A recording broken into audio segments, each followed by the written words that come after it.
నేను Sambaiah, DSP ACB వెస్ట్‌గోదావరి Warangal జిల్లా.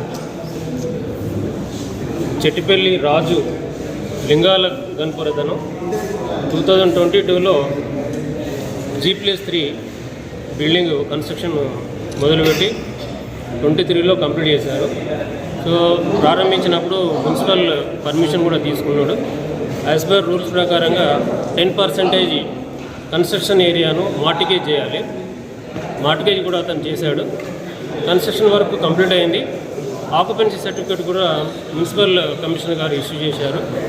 తర్వాత 10% కన్స్ట్రక్షన్ ఏరియా ఏదైతే మార్టిగేజ్ చేసిందో అది రిలీజ్ చేయడం కొరకు డబ్బులు డిమాండ్ చేశారు. 50,000 డిమాండ్ చేశారు ఫస్ట్. తర్వాత 40,000 తగ్గించి ఇవ్వమని చెప్పారు. అతనికి లంచం డబ్బులు కమిషనర్ గారికి ఇవ్వడం ఇష్టం లేక ఏసీబీని ఆశ్రయించారు. సో మేము ఈరోజు పథకం ప్రకారం డబ్బులు ఇస్తుంటే మేము పట్టుకున్నాము. ఫస్ట్ మేడం గారి దగ్గరికి పోయి, మున్సిపల్ కమిషనర్ గారి దగ్గరికి పోయి డబ్బులు తెచ్చాను అని అంటే ఆ డ్రైవర్ నవీన్ అని ఉన్నాడు, నవీన్కి ఇవ్వమని చెప్పారు. సో ఆమె ఆదేశాల మేరకు నవీన్ ఇచ్చాడు. నవీన్ కూడా చెప్పాడు, నా మేడం చెప్పింది, నేను తీసుకుంటున్నాను అని చెప్పి తీసుకున్నాడు. తర్వాత ఆ డబ్బులు కూడా మేము రికవర్ చేసాము.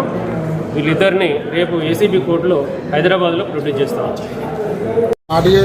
బిల్డింగ్ మార్టిగేజ్ రిలీజ్ కోసం అని వస్తే నీకోసం నేను మార్టిగేజ్ రిలీజ్ చేయడం కోసం రిజిస్ట్రేషన్ ఆఫీస్ దాకా రావాలి.